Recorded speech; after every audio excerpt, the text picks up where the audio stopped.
अब देवर्षि नारद वहां से चलते हुए बद्रिकाश्रम के विशालापुरी नामक स्थान पर पहुंचे और जब वहां पर पहुंचे तो इनकी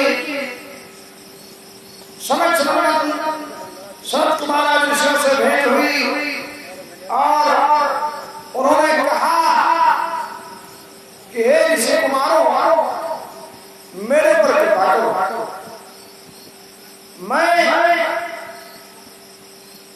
भक्ति बनाने की समस्या को लेकर के चिंताग्रस्त हूं और उन्हीं की समस्या के निष्ठान हेतु मैं दर दर भटक रहा हूं। अब सोचिएगा, यहां लोगों को अपने काम से फुर्सत नहीं, यहां लोगों को अपने काम से फुर्सत नहीं है, दूसरों का काम कोई कब करेगा। अगर कोई संसार में दूसरों की भलाई करना चाहता है तो वो केवल संत है, और अगर गृहस्थ जीवन में रह करके भी कोई दूसरों की भलाई कर रहा है तो समझ लीजिए कि वो भी बहुत बड़ा संत है। क्यों? क्योंकि संसार में लोग अगर आपके साथ जरा भी भलाई करेंगे तो बिना स्वार्थ के कहीं कुछ होने वाला नहीं, बिना स्वार्थ के कोई कुछ नहीं करेगा। और इसीलिए संतों ने लिखा कि सुर नर मुनि सब कहे यह रीति के स्वार्थ लागी करें सब प्रीति। संसार में बिना स्वार्थ के अगर कोई कुछ कर सकता है तो वो महात्मा संत है। और नारद बाबा संत नहीं, संता है। कि वो संत होते तो दूसरी बात थी, ये तो संता है। बोले अब मोहि भरोस हनुमंता के बिनु हरि कृपा अरे मिले नहीं संता बिनु हरि कृपा।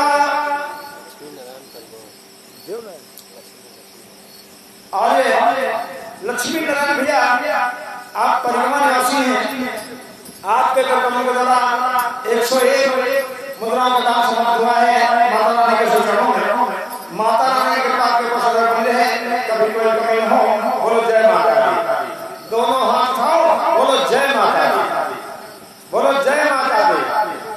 आज नारद जी ने अपनी बात कही ऋषि कुमारों से, तो उन्होंने कहा देखो देवर्षि नारद, तुम्हारी शंका का समाधान मैं करने के लिए तैयार है, बस तुमको कर्म करना पड़ेगा, क्योंकि कर्म के बिना कुछ भी प्राप्त होने वाला नहीं है। बोले कर्म प्रधान विश्व रचिरा और जो जस करे सो तस फल चाखा। आप कर्म करो, व्यवस्था हम बताए दे रहे हैं, बताना हमारा काम, करना आपका काम। देवर्षि नारद ने कहा महाराज बिल्कुल करेंगे, दूसरों की भलाई के लिए ही जन्म हुआ है। ये जन्म जो हुआ है ये दूसरों की भलाई करने के लिए हुआ है। यहाँ से कुछ भी साथ में जाने वाला नहीं है। अगर कुछ साथ में जाएगा तो आपके किए हुए कर्म जाएंगे। आपने कितनी भलाई किया है, कितनी बुराई किया है, ये साबित कमाया हुआ धन यही है कथा प्रणाम। और इसीलिए संतों ने कहा अरे भला किसी का कर न सको तो बुरा किसी का मत करना। भला किसी का कर न सको तो बुरा किसी का मत करना। पुष्प नहीं बन सकते तो तुम काट बनकर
विश्वास के बिना कोई फल नहीं। विश्वास है तो सब कुछ है। और जब आप किसी देवी देवता के ऊपर, किसी भगवान के ऊपर विश्वास करते हैं तो परम पिता परमात्मा उसी रूप में आपके विश्वास को संजो करके रखते हैं। भगवान के ऊपर किसी भी तरह से विश्वास करिए,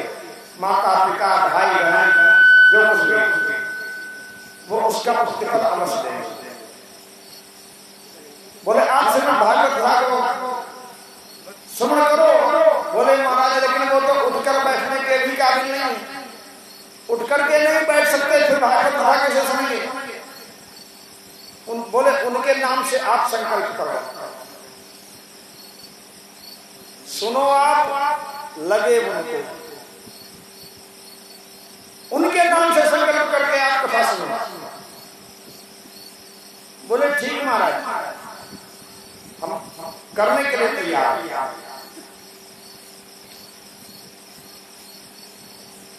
दूसरों की भलाई के लिए, तभी तो संतों का हृदय नवनीत कहा गया। बताते हैं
पर कहे न जाना कथा प्रेम सजनों। कहते हैं संतों का हृदय तो मक्खन से भी कोमल होता है। क्यों?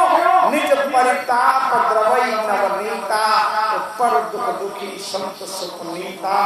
आज देवर्षि नारद तैयार हो गए भागवत कथा श्रवण करने के लिए, जहाँ पर सनत कुमार संतों ने जो है सनकादिक ऋषियों ने श्रीमद् भागवत कथा को श्रवण कराया। हरिद्वार में आनंद घाट पर जो है बालू की बेटी में इनको कथा श्रवण कराते हैं। कथा का शुभारंभ हुआ, पहला दिन बीत गया, दूसरा दिन बीत गया, तीसरा दिन बीत गया, जब चतुर्थ दिवस आया जिस दिन भगवान का अवतार होता है, और जब भगवान के अवतार का समय आया तो देखा लोगों ने आश्चर्यजनक घटना कि उस समय भक्ति ज्ञान और वैराग्य जो है उसी श्रीमद् भागवत कथा के अंदर में जो है नाचते हुए भगवान के गुणगान करते हुए उसी भागवत कथा के अंदर प्रवेश करते हैं, जहाँ भक्ति महारानी भागवत के श्लोकों के अर्थों के गहने पहने हुए हैं और वहीं पर प्रवेश करते हैं भगवान के नाम का स्मरण करते हुए। आरती हो रही थी उस समय, जब वो सब प्रार्थना करते हैं भगवान के नाम का स्मरण करते हुए, श्री कृष्ण गोविंद हरे मुरारे, हे नाथ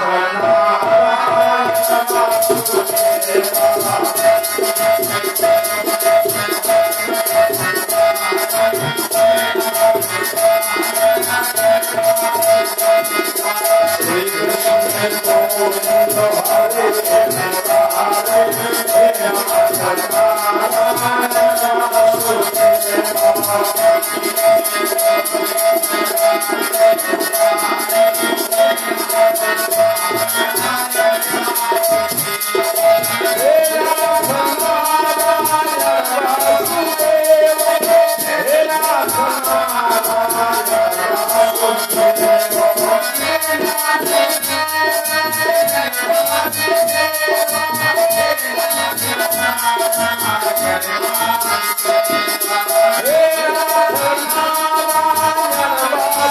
हरे